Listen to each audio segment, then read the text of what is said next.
Thank you for joining us for our budget hearing. I will be sharing a PowerPoint at the end of the presentation. You will be able to ask questions and I'll do my best to answer them all. So Mr. Holt, do you mind sharing our presentation?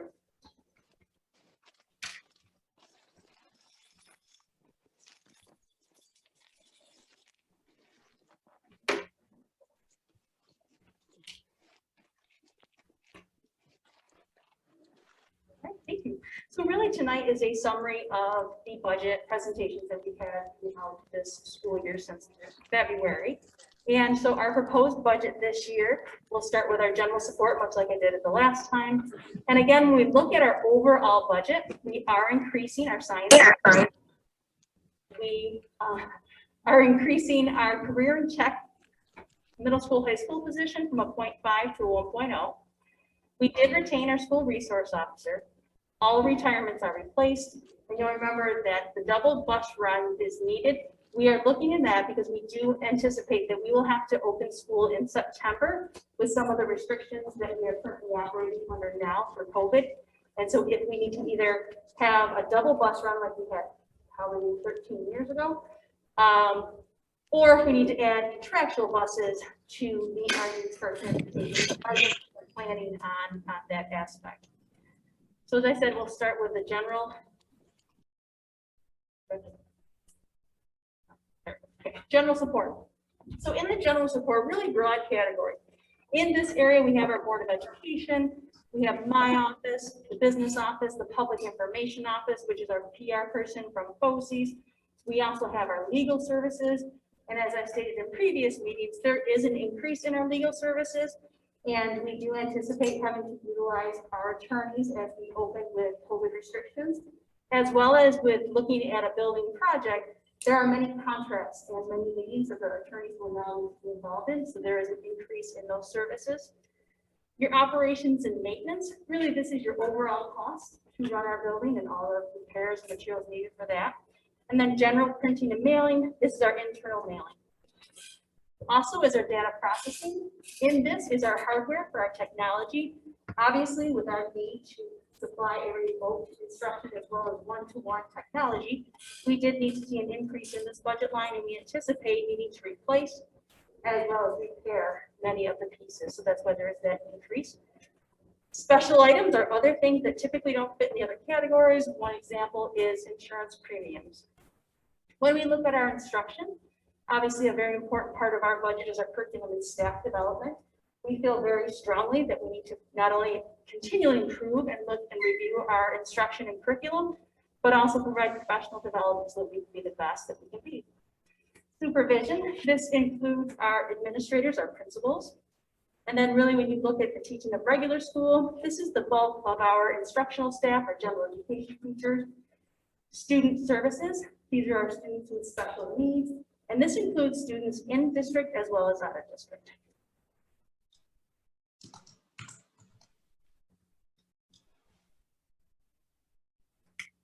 Also in instruction is our op-ed, and this is our CTE, our career and technology programs at BOCES.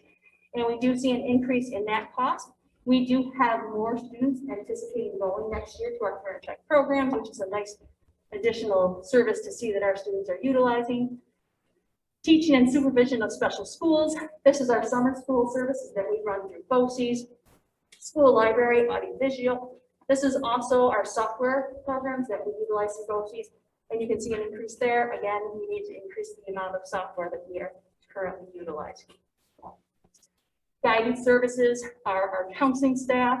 Other pupil services, this would be our attendance office and other people in those areas.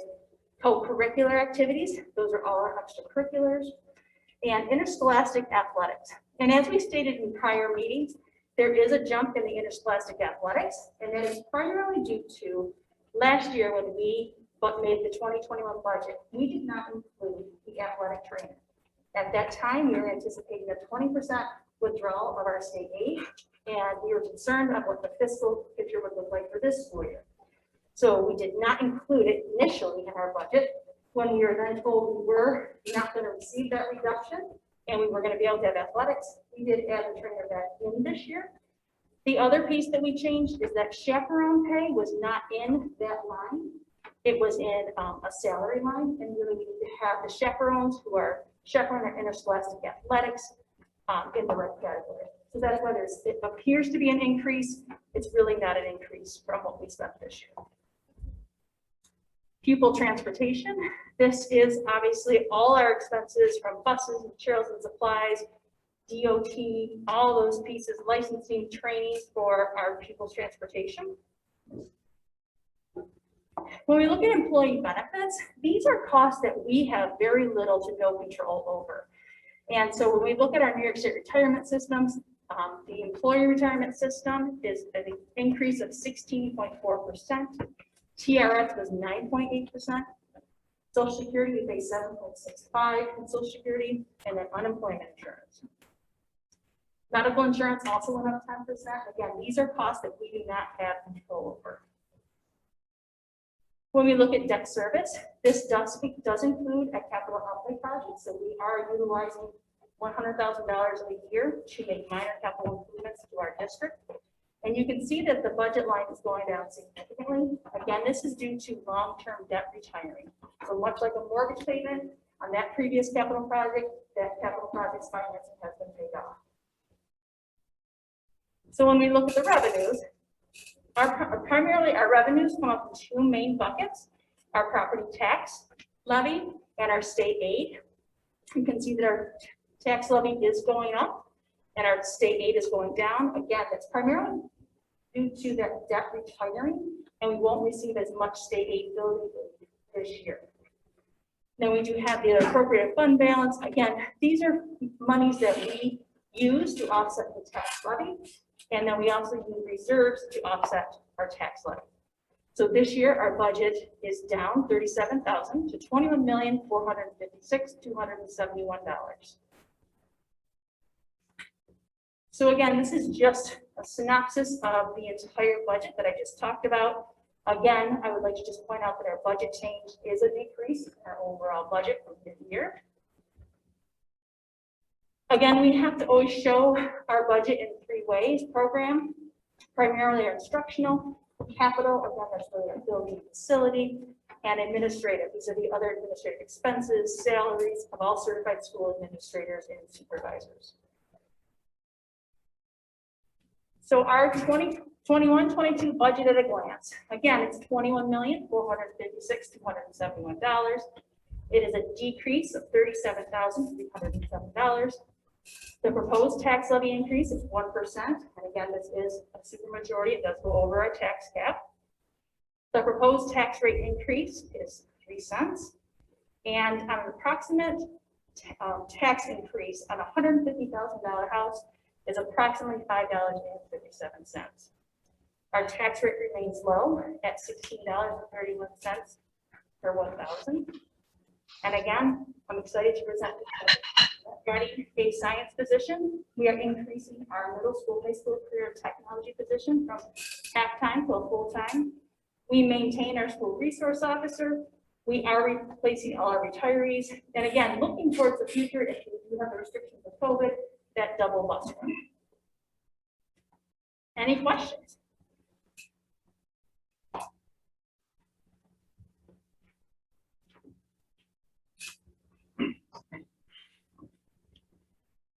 So there's only about 5 or 6 people that connected through Zoom. So we didn't have anyone sign in. We can see who's there. So if anyone does have a question, if you want to unmute yourself and ask, feel free.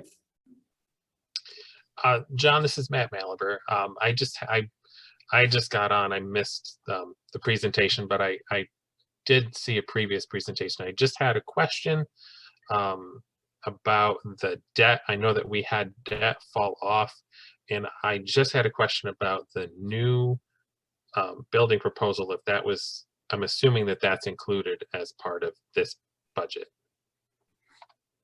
Matt, are you referring to the $15.5 million capital project that we just had approved? Yeah. So that won't go on our books until next school year, to next year's budget. Okay, so there's kind of like a 1-year gap, which is why we went into a negative tax cap. Is that partially why? That's correct. All right, thanks. You're welcome.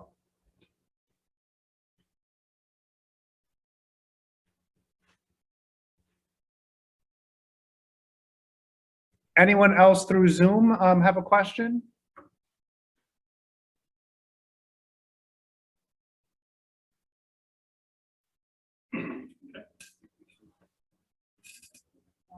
So I think we're all set. Thank you so much for joining us. The regular board meeting will be starting at 7. We'll let people in from the waiting room a little bit before. Thanks, everyone. Have a good night.